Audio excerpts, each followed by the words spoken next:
Halo Sobat Sehat semua, Assalamualaikum warahmatullahi wabarakatuh. Salam jumpa kembali dengan saya Sugito di channel Berbagi Sehat, channel edukasi dan motivasi seputar asam lambung, GERD, anxiety, psikosomatis. Berdasarkan pengalaman saya sebagai orang yang pernah mengalami gangguan asam lambung, GERD, anxiety, psikosomatis. Harapan saya khususnya kepada teman-teman yang masih dalam penderitaan asam lambung, GERD, anxiety, psikosomatis, setelah menonton video ini akan dapat tersugesti dan termotivasi untuk dapat cepat sembuh. Saya bisa sembuh, insya Allah teman-teman pasti juga bisa sembuh. Badai pasti berlalu. Baiklah teman-teman, pada kesempatan kali ini saya akan berbagi seputar asam lambung, GERD, anxiety, psikosomatis dengan topik dada berdebar, nafas pendek, tubuh tidak nyaman, dan pembahasannya. Teman-teman semua, perlu kita sadari bahwa penderitaan asam lambung, GERD, anxiety, psikosomatis yang disebabkan oleh multifaktor ya, baik itu faktor fisik maupun faktor psikis, dengan sensasi yang sangat beragam, mulai dari ujung rambut sampai dengan ujung kaki, yang sering kita kenal sebagai 1001 rasa sensasi. Memang sungguh luar biasa ya, sungguh dahsyat, dan perlu kita tangani dengan bijak agar penderitaan asam lambung, GERD, anxiety, psikosomatis dapat cepat membaik hingga sembuh total. Nah, sebelum saya lanjutkan, tolong ya yang belum subscribe channel ini ya, klik subscribe dan loncengnya supaya teman-teman tidak ketinggalan konten video-video berikutnya. Dan jika suka, klik like, selalu bagikan ke sosial media teman-teman. Semoga bermanfaat buat kita semua. Baik, kita lanjutkan. Jadi topik kita kali ini ya, yaitu tentang dada berdebar, nafas pendek, kemudian tubuh menjadi tidak nyaman karena banyak sensasi ya. Nah, ini penting untuk kita pahami ya, untuk kita istilahnya cari solusinya, bagaimana caranya supaya sensasi-sensasi seperti itu tidak terulang kembali atau tidak terulang terus-menerus ya, karena sudah kita sikapi. Nah, untuk itu maka saya sharingkan hal-hal yang cukup berarti ya bagi saya, sehingga pada waktu itu saya bisa terlepas dari jeratan gangguan asam lambung, GERD, anxiety, psikosomatis, jauh menjadi lebih efektif ya, akhirnya menjadi semakin hari semakin membaik ya, semakin hari semakin sehat, perasaan semakin hari semakin damai, semakin bahagia, dan seterusnya, akhirnya mengantarkan saya sampai ke kesembuhan ya. Nah, untuk itu maka saya sharingkan kepada teman-teman ya, tolong disimak sampai dengan selesai supaya tidak gagal paham.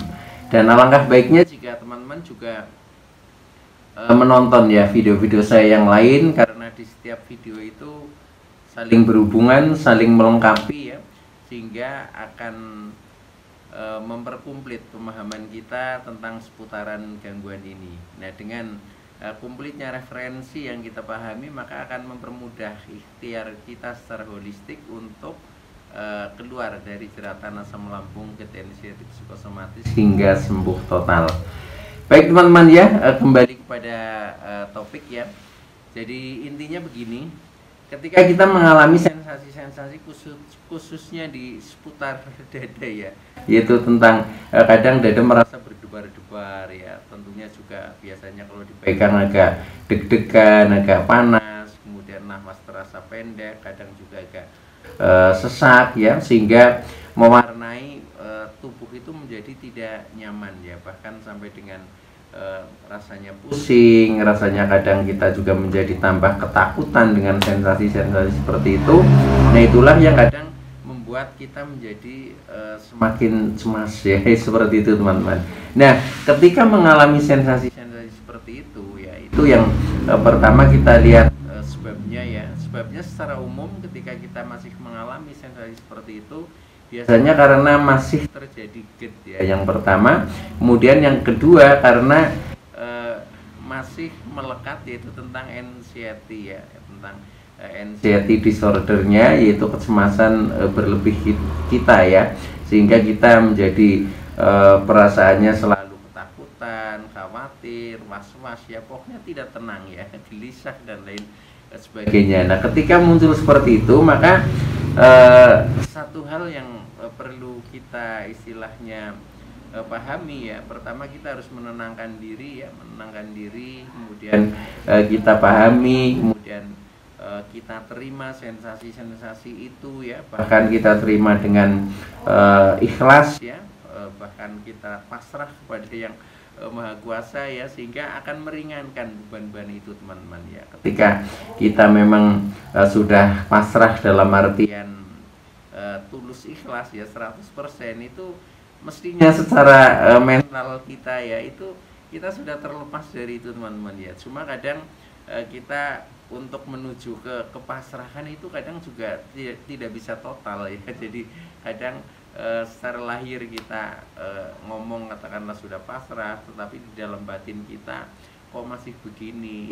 Padahal saya berharap begini begitu. Nah itu artinya kepasrahannya belum total ya. Nah ketika kita memang sudah betul-betul pasrah 100% ya, kita sebenarnya hal-hal ketika masih ada sensasi pun itu sudah tidak menyakitkan ya, karena yang namanya ketika kita sudah pasrah berarti kita sudah menyerahkan ya, menyerahkan sensasi itu kita wakilkan ya, kita wakilkan kepada yang Maha Kuasa untuk menyelesaikan hal itu ya, sehingga kita tinggal istilahnya tidak punya harapan apa-apa, tidak punya ego apa-apa, tidak punya keinginan apa-apa, bahkan kita hanya siap menjalani, siap menerima ya. Makanya kuncinya memang kita harus menerima dengan ikhlas ya, menerima dengan ikhlas dan pasrah itu seperti itu, tetapi harus dimasukkan di dalam hati kita dengan keyakinan yang bulat. Insya Allah itu semuanya secara mental akan lebih menenangkan kita, dan akhirnya akan direspon oleh tubuh kita juga menjadi semakin damai, itu seperti itu.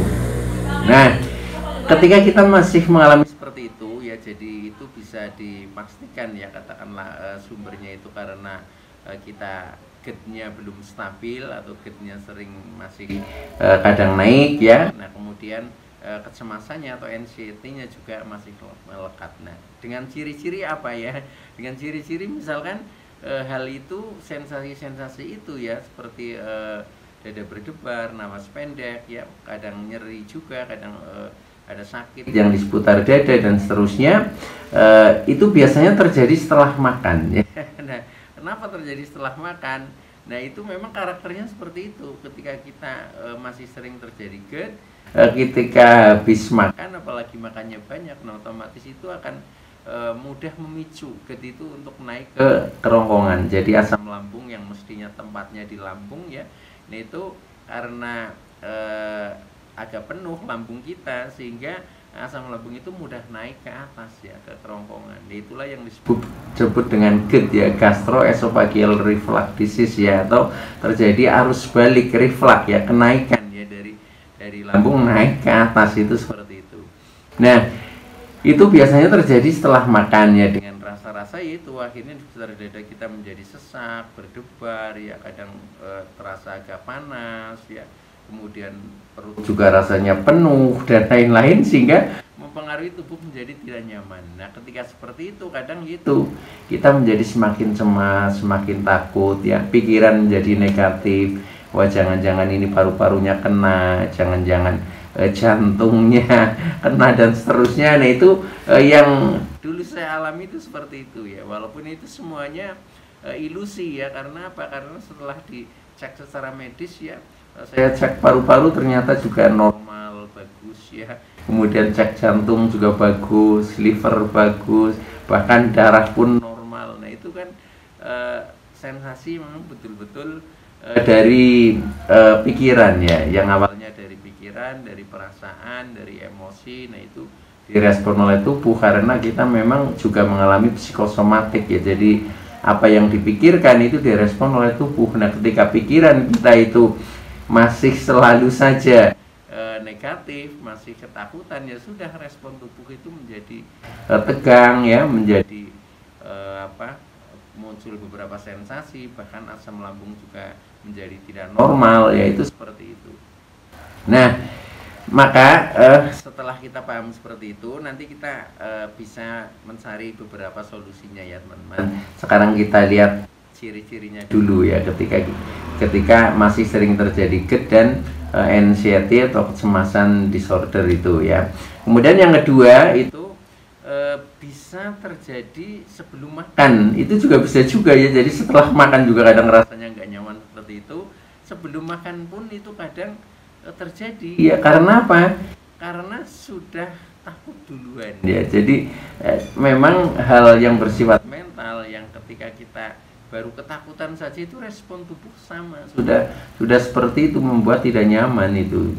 Walaupun biasanya kan terjadi setelah makan ya, tetapi sebelum makan kita sudah ada rasa cemas, ada rasa takut. Nah akhirnya rasa-rasa itu sudah muncul duluan. Nah itu pun bisa sering mengalami seperti itu. Makanya buat orang-orang yang mengalami gangguan ini ya, itu asam lambung sering ya kadang terjadi kenaikan atau tidak normal itu walaupun belum makan ya. Belum makan juga kadang perut sudah kembung ya, apalagi setelah makan dan dengan porsi yang agak banyak, itu pasti itu seperti itu. Nah itulah pengaruh daripada jiwa kita atau pikiran kita ya, atau emosi kita, perasaan kita yang sering tidak stabil, itu seperti itu. Nah kemudian ciri yang berikutnya ketika dan kecemasan kita masih sering terjadi ya, itu bisa terjadi ketika terlambat makan. Terlambat makan itu juga secara mental kadang kita sudah takut duluan, wah ini saya terlambat makan dari jamnya itu ya. Biasanya katakanlah misalkan makan siang jam 12, wah ini sudah sampai jam 2 belum makan. Nah kadang kita sudah cemas duluan, wah jangan-jangan nanti kambuh. Nah itu ketika punya perasaan seperti itu ya sudah, tubuh kadang meresponnya negatif sehingga muncul sensasi. Nah hal-hal seperti itu yang harus kita pahami teman-teman ya.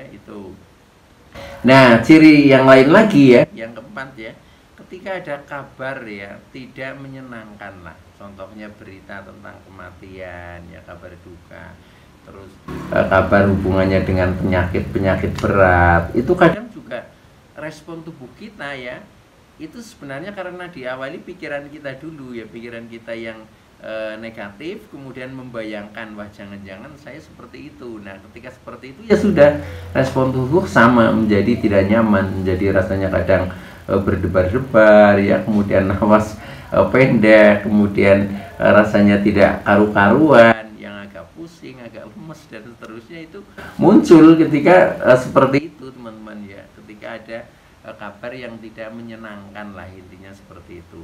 Nah itu ciri yang keempat. Kemudian ciri yang kelima, ketika masih sering terjadi dan kecemasan itu ketika emosi naik ya. Ketika kita habis emosi naik, marah-marah, itu biasanya sama ya, langsung dada berdebar-debar, rasanya gak karu-karuan, itu juga seperti itu. Nah makanya harus kita jaga emosional kita, usahakan stabil, itu seperti itu teman-teman ya. Nah itu.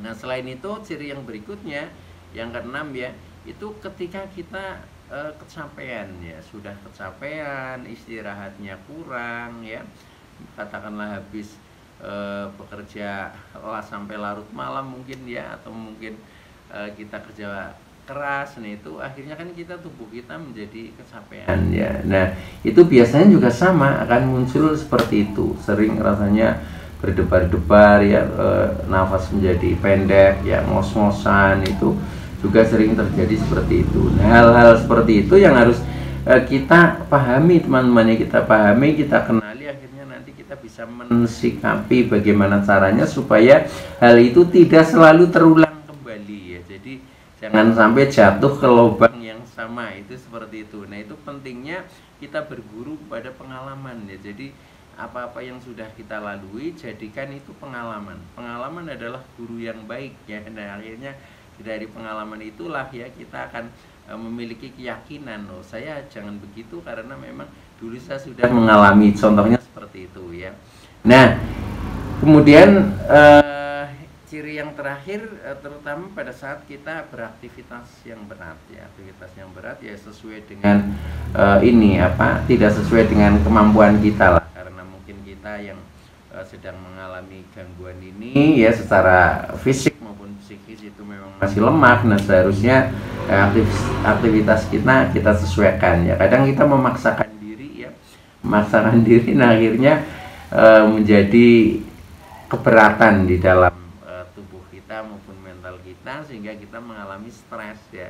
Nah, ketika stres ya sudah akhirnya sama seperti itu, sensasi seperti berdebar-debar, napas pendek, ya ngos-ngosan, kemudian rasa tidak nyaman di seluruh tubuh itu akan muncul kembali. Nah, maka dari itulah harus dijadikan pertimbangan hal-hal seperti itu, terutama yang sudah pernah kita alami. Nah, sekarang yang lebih penting lagi adalah alternatif solusinya, teman-teman ya. Nah, alternatif solusinya ketika kita masih sering terjadi GERD ya maupun kecemasan, maka yang pertama hindari makanan pantangan ya. Kita kadang sering dipicu ya oleh faktor makanan, mungkin makanan yang pedas-pedas ya, makanan yang berlemak tinggi, makanan yang terlalu asam ya, bersantan, kemudian terlalu manis itu pun bisa ya.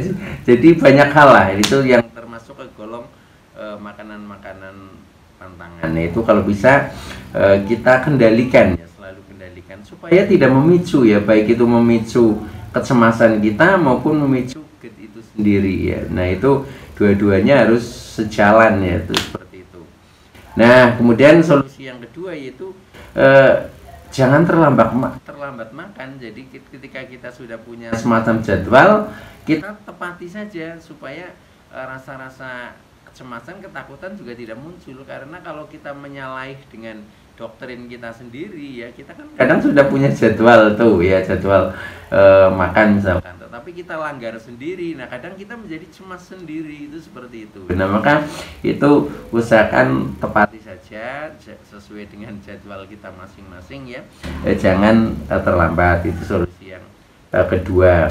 Nah, kemudian yang ketiga, usahakan ketika kita makan yaitu makan pelan-pelan, dikunyah lembut ya, dikunyah yang lembut. Jadi makan itu santai saja ya, sambil dinikmati ya, dinikmati, apalagi sambil afirmasi, yaitu bagus sekali ya. Jadi ketika kita menikmati makanan ya memang ini tubuh kita jauh menjadi lebih nyaman juga. Jadi makan itu jangan terburu-buru ya, tapi kunyah pelan-pelan sampai lembut ya, sehingga nanti begitu sampai di lambung ini betul-betul sudah nyaman, itu seperti itu.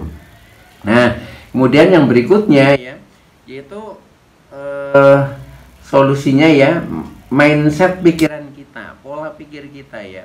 Jadi pola pikir kita yaitu intinya adalah makan untuk sehat. Ketika kita mau makan itu yang ada di pikiran seperti itu ya. Jadi makan itu bagaikan obat ya, dengan kita makan nanti kita akan menjadi bertambah sehat. Nah, dengan seperti itu nanti ya selesai makan pun reaksinya akan baik-baik saja, karena yang di pikiran kita mengharapkan wah setelah makan saya nanti menjadi energik misalkan seperti itu ya. Jadi pokoknya usahakan selalu berpikir yang positif, itu seperti itu. Nah, positif ketika kita mau menghadapi makanan yaitu jadi makan untuk sehat, itu yang selalu melekat di pikiran kita, itu seperti itu.